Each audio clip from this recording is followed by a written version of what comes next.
Hi, Gilky Geckos. It's Mrs. Strader, and I'm here to read you a story.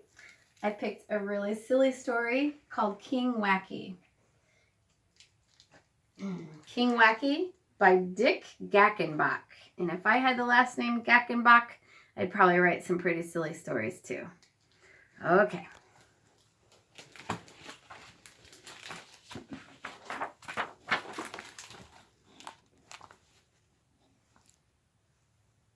In the tiny kingdom of Woozy, a baby was born. It was a boy, the son of the king, and a most unusual baby. "Isn't he beautiful?" said his mother, the queen. "He is, my dear," replied the king, "but, dear lady, his head is on backward."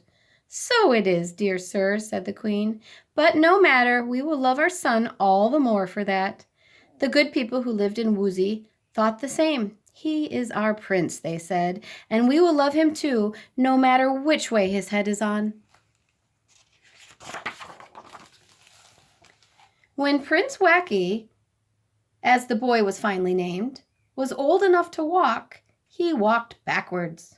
When the prince began to talk, he spoke backward manner as well. Wacky said goodbye when he was coming. He said hello when he was going. It was good night in the morning and good morning at night. In the beginning, all this was confusing, but in time it was expected that whatever the prince did, he would do backward. He brushed his teeth before he ate. He washed his hands after each meal. When Prince Wacky dined, he sat on the table and his food was placed on a chair.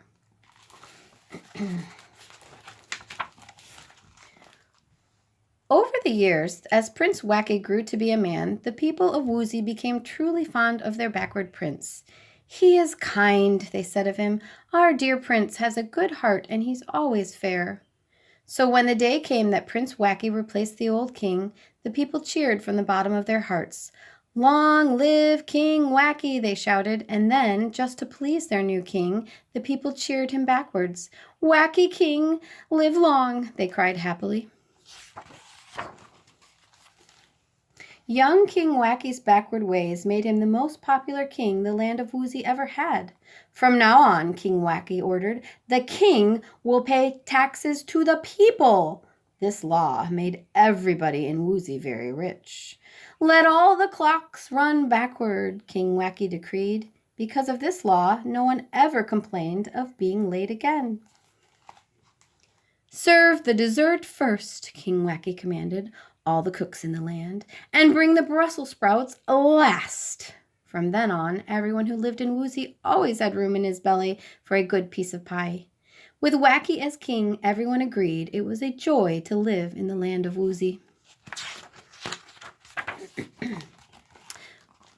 One day, the noble lords of King Wacky's court advised their king. "It's time," they let him know, "for you to have a queen."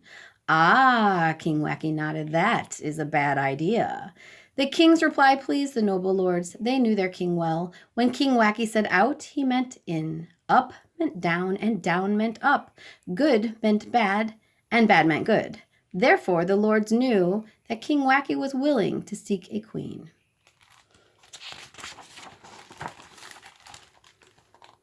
With the king's permission, the lords wrote a message to be sent to the mighty King Tub in the nearby land of Bumble.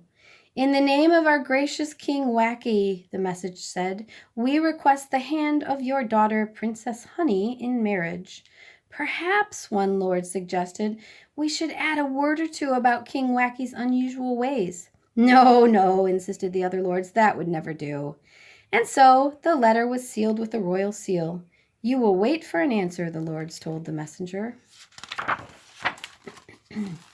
Days passed. Finally, a tired messenger returned with King Tub's answer.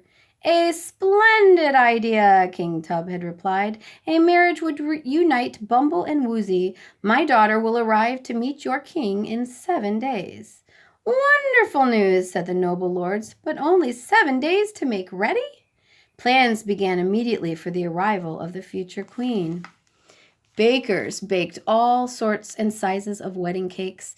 Tailors sewed lavish clothes from dawn to sunset. Flags were hung, streets were washed, and houses were freshly painted. The schools were closed, and peddlers came from everywhere. Woozy was like a giant carnival. And then, on the 7th day, as promised, Princess Honey arrived at the palace door in her royal carriage. Crowds cheered and danced in the streets as the lovely princess was taken to meet the king. King Wacky fell in love with the princess the moment he saw her. She was the most beautiful lady King Wacky had ever seen. Unfortunately, he chose that moment to tell her so. "Honey," King Wacky said tenderly, "you are the ugliest thing I've ever seen." Hearing this, the poor princess burst into a flood of tears. She ran from the palace home to her father in the land of Bumble. "King Wacky said I was ugly," Honey sobbed to her father. Proud King Tub was furious when he heard how King Wacky had ill-treated his dear daughter. In a fit of temper, he made a vow. "I will have King Wacky's head on a stick," he said. "Call my generals," King Tub shouted.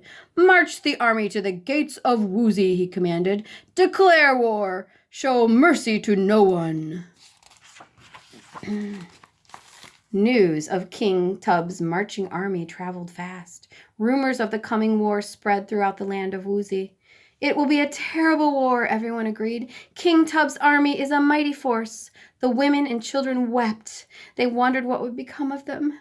The men of Woozy were sad and thoughtful. "Perhaps King Wacky will find a way to keep the peace," the people hoped. Everyone gathered at the palace, and they waited for word from their good king. Inside the palace, King Wacky and his noble lords were as upset as the people. No one knew what to do. No one wanted war. "We must tell King Tub that King Wacky meant no harm," suggested a noble lord. "He must understand that when our king says ugly, he means beautiful." "There is no time for that," said another lord. "King Tub's army is at our very gates." "Then we must fight," the other lords agreed, "or we will be thought cowards." So war it was, and war it would have to be. "You," King Wacky was told, "you will have to tell the people so." Sadly, King Wacky went out on his balcony and he faced the crowd. His subjects were silent and they waited anxiously to hear what he had to say. "I have good news," Wacky shouted. "We are at peace." The people heard no more. Their hearts filled with joy. Their cheers reached to the heaven.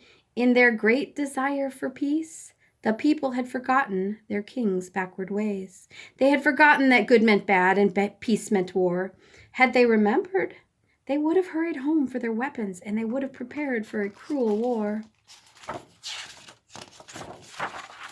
Instead, the happy people of Woozy opened their gates and they ran to greet King Tub's waiting army. The people kissed the soldiers of Bumble and they showered them with gifts and flowers. King Tub's generals were surprised and confused. "What do you think has happened?" asked one general. "Wacky and Tub must have made up," said another. The generals and the soldiers returned the kisses to the people of Woozy. They tossed away their weapons. They went back home to their families in Bumble. Now there was enough time to explain everything to King Tub. Once he and Princess Honey understood King Wacky's backward ways, all was forgiven and forgotten. In due time, there was a grand royal wedding. "Do you take Princess Honey to be your loving wife?" King Wacky was asked. "I do not," he answered, but everyone knew that meant he did. "Wacky King, live long," the people cheered. Married just. The end. Thanks for reading with me. I hope you have a good sleep tonight, and we'll hope to see you soon because we really miss you. Good night.